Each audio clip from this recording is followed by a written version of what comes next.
Today we're going to change the starter motor on a 1994 Accord EX.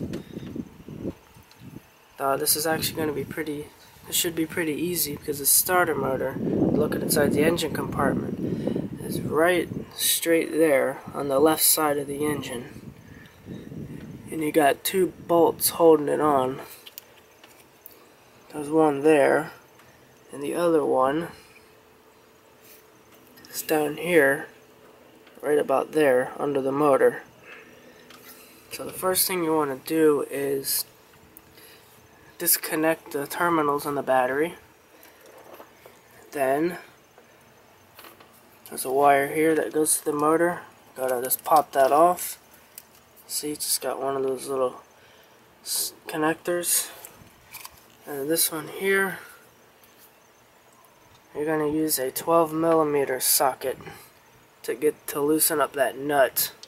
Now that you got the two wires disconnected and unscrewed that nut and got the other wire off, now you're gonna get a 14mm socket to loosen up the two bolts that hold the starter motor to the engine block.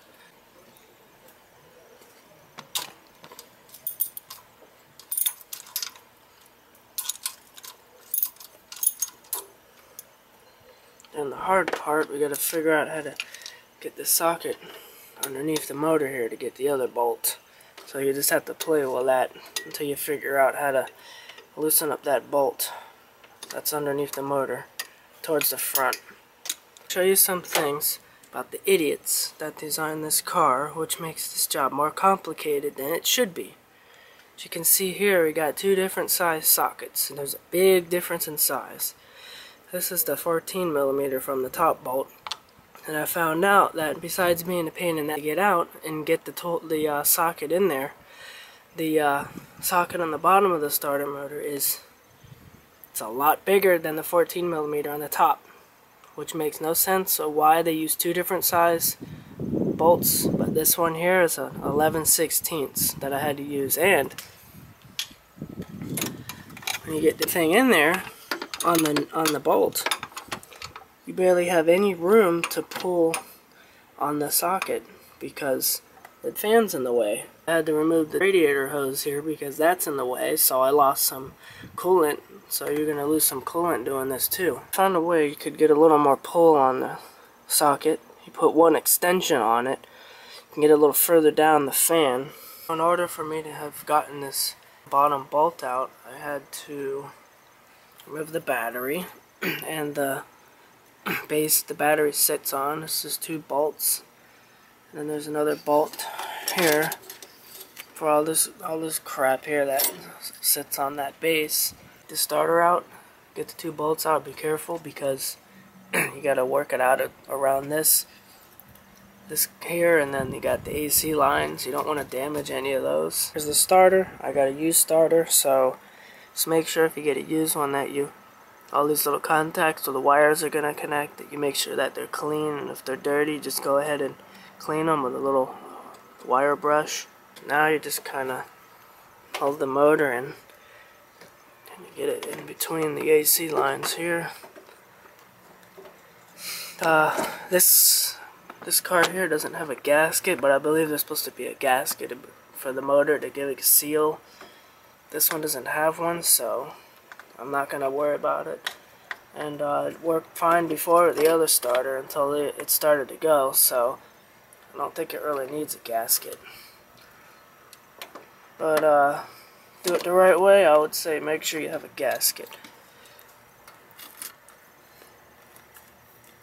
So you gotta get this thing in here. A little hard with one hand. I can put the camera there.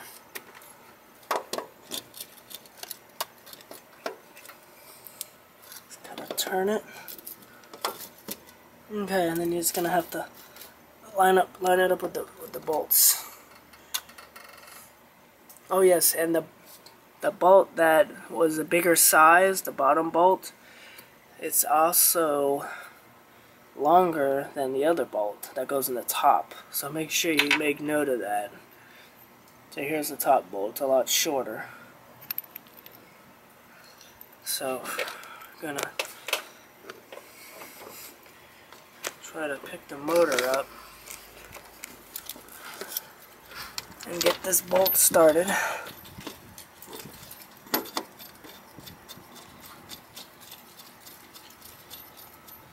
The bottom bolt, which was a pain to get out. I had to take the battery and everything out to be able to get enough room to use the breaker bar to get the thing off.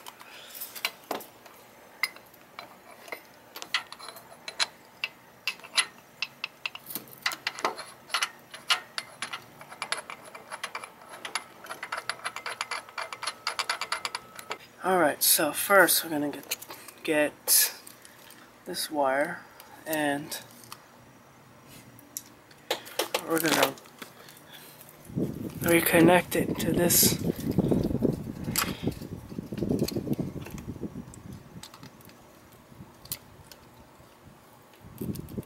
make sure when it gets on that it's tight, has a tight grip on there so that you get a good connection.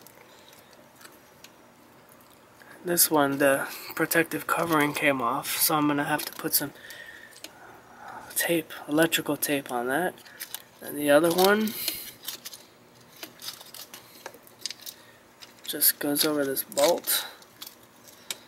Make sure you save your nut.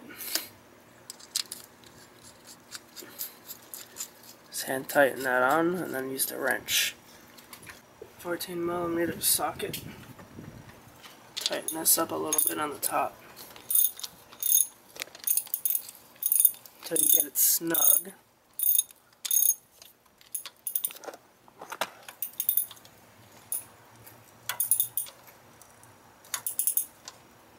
Now, gotta do the tricky one, the bottom one. I have my socket here and hold it with my other hand underneath here to be able to do this. I'm going to show you how to put back in the battery support plate. It has the coolant reservoir tank on it. 3 bolts. Just line these holes up and put them in hand tight for now.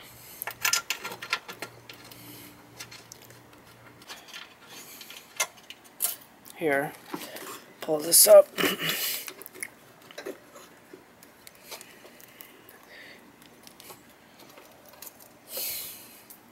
There's another bolt that goes in there that holds this to this bracket.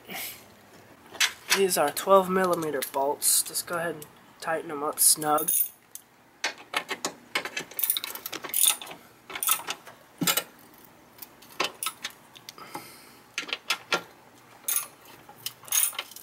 Just tighten up this last bolt here. It's a 10mm. I'll show you this thing here that holds the battery. It's pretty easy to do. Get the battery in here first, and you put this, and you line these two up like this. You can see it in there. The other side's the same thing. And then these 2 nuts, you just tighten them down until they're snug and holding the battery down good.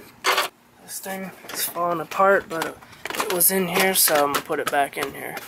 Put the battery back in and reconnect the cables, make sure everything's tight. Then you'll be ready to try to start the car and see if the new starter's working. Look, the starter works. Starting the motor, good.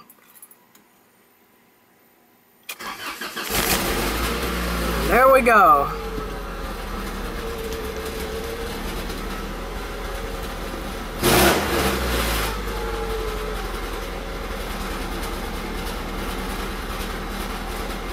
That starter was definitely turning as soon as I hit the key. The other starter, you had to play with it a lot to get it to work. So, the other starter is shot.